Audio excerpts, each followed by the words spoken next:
ఈరోజు చేపల పులుసు పెడుతున్నానండి. చేపలండి, చింతపండు రసం, దాని సరిపడినంత చింతపండు రసం తీసుకున్నానండి. తర్వాత వచ్చి స్టవ్ వెలిగిస్తున్నానండి. దవర పెట్టుకున్నాను, నూనె పోస్తున్నానండి.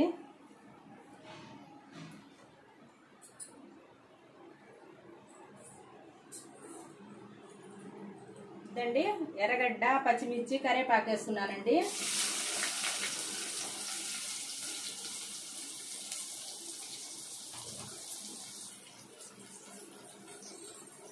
మగ్గాలండి ఇది.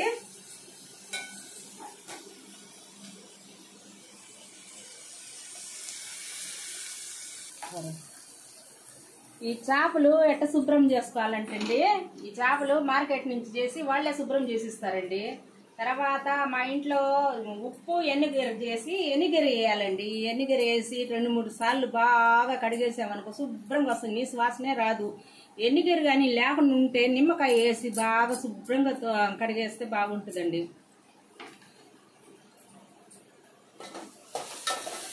నీసు వాసన అనేదే రాదండి. తర్వాత నీసు వాసన ఇంకా పూర్తిగా పోవాలనుకుంటే కొంచెం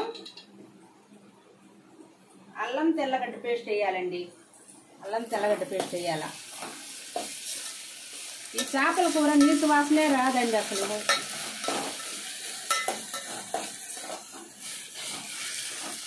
చాలా మంది వేసుకోరు అల్లం తెల్లగడ్డ పేస్ట్. చూద్దాం, చేసి చూడండి మీరు కూడా. తర్వాత చేపలు వేస్తున్నానండి.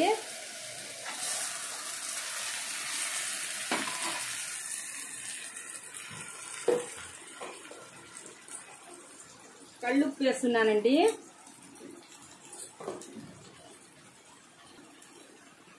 పసుపు పొడి వేస్తున్నానండి. తర్వాత 3 స్పూన్లు కారం వేస్తున్నానండి. పులుపుకి కారానికి సరిపోవాలండి.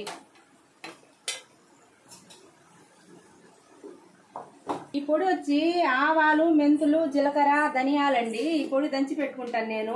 సాంబార్లోకి కానీ పులుసు కూరలోకి కానీ బాగుంటుందండి. మరింత వేస్తే చేదు వస్తుందండి.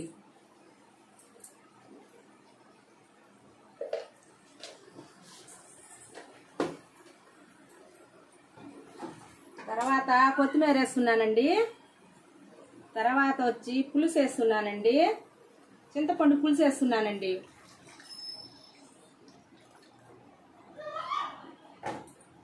కమ్మంగా కారంగా అదే ఉడుకుద్దండి, మనం ఏం తాకబడలేదు.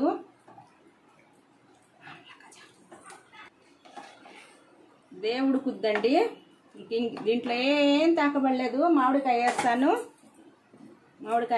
చూడండి, మూత వేసేస్తా. అదే ఉడికిపోద్ది. మూత వేసేస్తున్నానండి.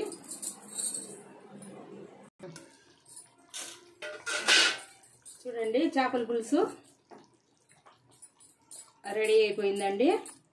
చేపల పులుసు రెడీ అయిపోయింది, బాగా రెడీ అయిపోయిందండి. మీకు ఇష్టపడితే ఈ చేపల పులుసు మీకు ఇష్టపడితే ఒక లైక్ చేయండి, షేర్ చేయండి, సబ్స్క్రైబ్ చేయండి.